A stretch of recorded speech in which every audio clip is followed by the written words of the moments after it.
It's around that time of year again, and we need to give our whole home humidifiers a little extra attention. The weather has been cold and air dry, putting stress on your furnace and humidifier. Step one, we will check the water panel. We will take the door off, go ahead and press in on the bottom button on this particular humidifier. Everyone's going to be a little different. We'll go ahead and take the cover off. We'll go ahead and close the damper, pull the water tube out, and then we will pull the humidifier pad tray out. Keep it over your covers, that way you keep the water from getting all over the floor. This here is a brand new pad, and this is going to be practically spotless.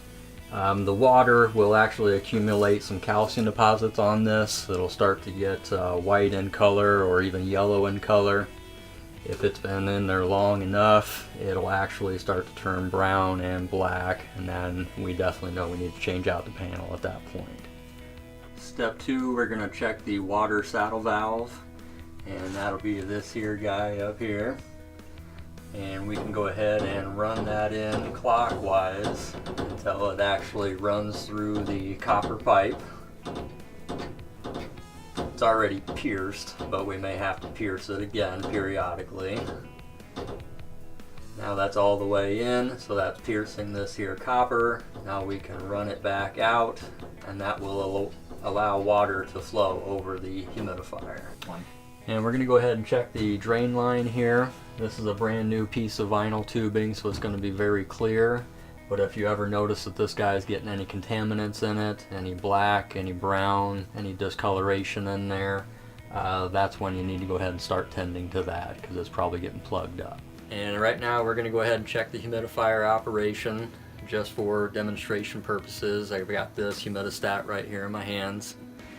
This one in particular will have a scale on it for outdoor temperatures versus your relative humidity in the house. Right now we've got it off, but we can turn that up to 25, 35, and 45%. We can actually, with this one, put that into a test and reset, so it'll actually test run the humidifier. And the cooler we get outside, the lower we're actually going to want to set this humidistat. Otherwise we start accumulating moisture on the inside of your window panes.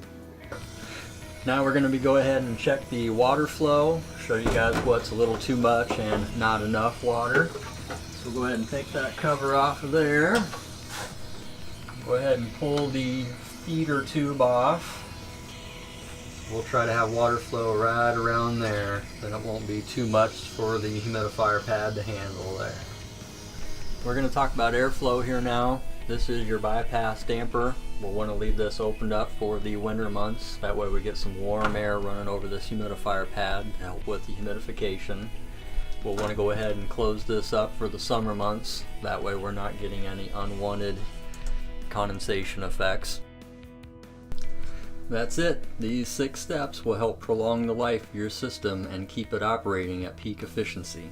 For service tips and help, visit our website, lozierheatingcooling.com.